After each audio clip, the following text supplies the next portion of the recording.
नमस्कार दोस्तों, आप देख रहे हैं मेरा YouTube channel clear your concept और मैं हूं मुकेश कुमार सिंह। दोस्तों, आज का हमारा टॉपिक सामान्य ज्ञान के दृष्टि से बहुत ही लाभकारी है।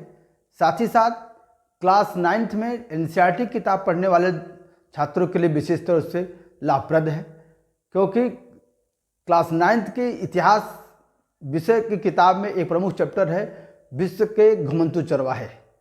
इसी संदर्भ में भारत में पाए जाने वाली प्रमुख चरवाहा जातियों के बारे में आज हम चर्चा करेंगे, जिसमें विशेष तौर पे आज की इस कड़ी में हिमालय में पाए जाने वाली घुमंतू चरवाहा जातियों के बारे में आज हम चर्चा करेंगे। दोस्तों, यदि आपको मेरा वीडियो पसंद आए तो प्लीज़ मेरे चैनल को सब्सक्राइब करिए, लाइक करिए और शेयर करिए।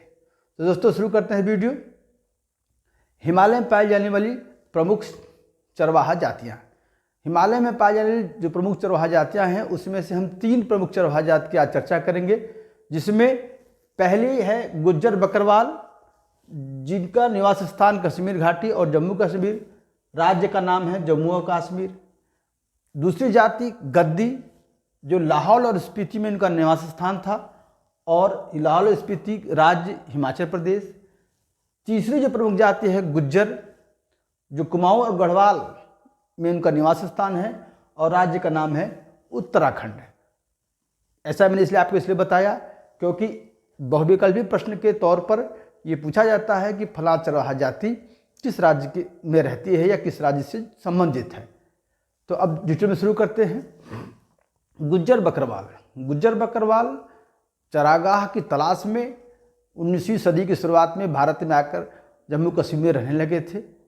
गुज्जर बकरवाल भेड़ बकरियों का रेवड़ रखते थे और चारागाह की तलाश में इनका प्रवास एक स्थान से दूसरे स्थान तक होता था।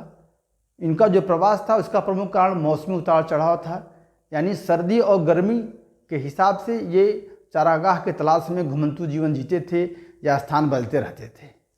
जब सर्दियों की शुरुआत होती थी, बर्फ़ जमने लगती थी, तो ये अपना झुंड लेकर के पीर पंजाल की पहाड़ियों को पार करके शिवालिक की पहाड़ियों में चले आते थे और शिवालिक की पहाड़ियों के जो झाड़ियाँ होती थी उसको खिला करके अपने जानवरों का पेट भरते थे और पूरी सर्दी भर वो शिवालिक के ही जंगलों में एक स्थान से दूसरे स्थान तक अपने रेवड़ों को लेके घूमते रहते थे। और अप्रैल का महीना यानी सितंबर में वो शिवालिक की पहाड़ियों उतर पाते थे और सितंबर से लेकर अप्रैल तक पूरी सर्दी वो शिवालिक पहाड़ियों में रहते थे। अप्रैल की शुरुआत के बाद ही, जैसे अप्रैल शुरू होता था, अपनों रेवड़ों को लेकर के वो फिर से उत्तर की तरफ प्रवास करते थे।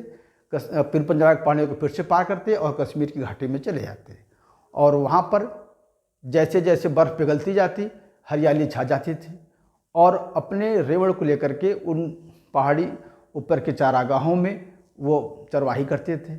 नई नई घास उनके मवेशियों का पेट भरती थी, पौष्टिक खुराक होती थी और उनके जो रेवड़ थे वो फलते फूलते थे। तो इस प्रकार से मौसमी उतार चढ़ाव को ध्यान में रख करके वो अपनी आवाजाही करते थे। गुज्जर बकरवाल अपने भेड़ और बकरियों के ऊन से, उनके दूध से और उनके मांस को बेच करके अपना जीवन यापन करते थे। तो गुज्जर बकरवाल जो कि हिमालय की कश्मीर घाटी से शिवालिक की पहाड़ों पर प्रवास करने वाले प्रमुख जम्मू कश्मीर की जाति थी। इसे और हम और पूर्व में चलें तो जो दूसरी जाति है जिसके बारे में पढ़ेंगे वो है गद्दी। गद्दी हिमाचल प्रदेश के लाहौल और स्पीति जिले में रहने वाली जाति थी और वही उनका निवास स्थान था। वहाँ पर वो गांव में रहते, खेती भी करते थे और गद्दी जात के लोग भेड़ और बकरी पालते थे और वो भी मौसम के उतार चढ़ाव के हिसाब से प्रवास करते थे। चारागाहों की तलाश में एक जगह से दूसरे जगह अपने स्थान बदलते रहते थे।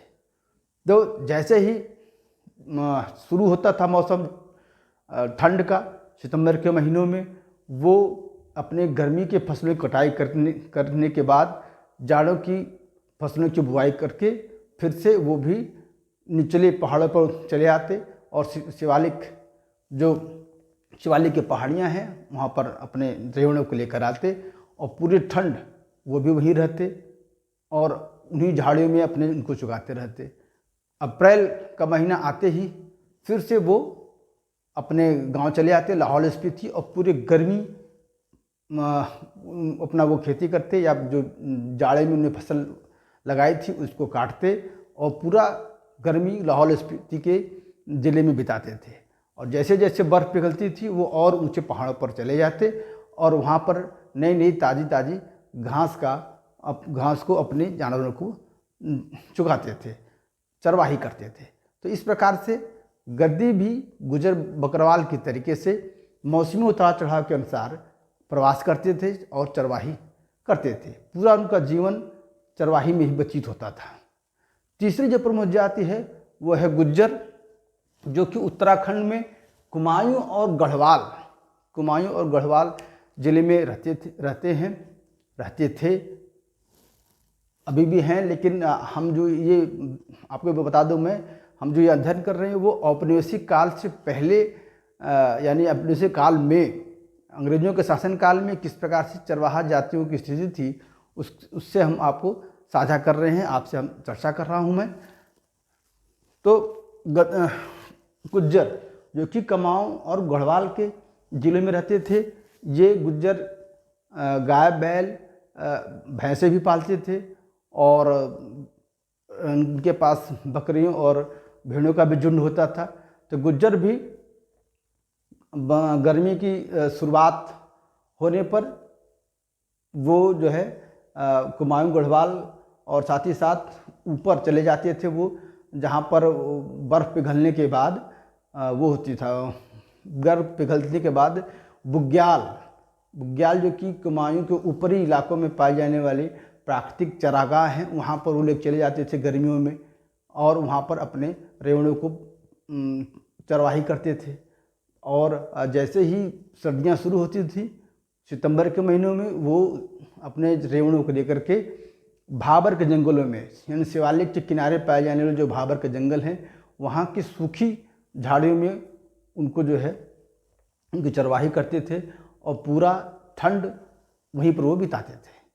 तो इस प्रकार से हमने देखा कि 3 प्रमुख जातियाँ गुज्जर बकरवाल, गद्दी और गुजर जो कि अलग अलग राज्यों में पाई जाती थीं, लगभग एक जैसा जीवन जीती थीं। मौसम के उतार चढ़ाव के अनुसार वो अपना प्रवास करते थे और अपने रेवड़ों का पेट पालते थे। इन लोगों के अलावा शेरपा, भूटिया और किन्नौरी कई चरवाहा जातियाँ इन पहाड़ों में पाई जाती थीं और वे मौसमी उतार चढ़ाव के अनुसार अपने रेवड़ों का पेट पालते थे और आवाजाही करते थे, घुमंतू वाला जीवन जीते थे। लेकिन इनकी एक खासियत थी कि ये हमेशा चारागाहों का ख्याल रखते थे। वो किसी चारागाह में तब तक ही टिकते थे जब तक कि वो चारागाह सुरक्षित होता था, इस्तेमाल करने के लायक होता था। जब वो अगर ख़राब हो रहा हो या उसकी स्थिति बुरी हो रही हो तो उस चारागाह को छोड़ करके वो अगले के चारागाह हम चले जाते थे ताकि चारागाह बचा रहे और उसमें फिर से हरियाली आ जाए। तो इन घुमंतू चरवाहों का जीवन मौसम के अनुसार चारागाहों की खोज में व्यतीत होता था। ये अपने जानवरों के खाल, उनके मांस, उनके दूध, उनके ऊन के द्वारा अपना जीवन यापन करते थे। तो दोस्तों, आपको मेरा वीडियो कैसा लगा आप मुझे कमेंट करके ज़रूर बताइएगा और आप मेरे चैनल को प्लीज़ सब्सक्राइब करिए, अपने दोस्तों को ये वीडियो शेयर करिए ताकि आने वाली कक्षा 9 की परीक्षाओं में उनको अधिक से अधिक लाभ मिले। तो अगले वीडियो तक, तब तक के लिए धन्यवाद।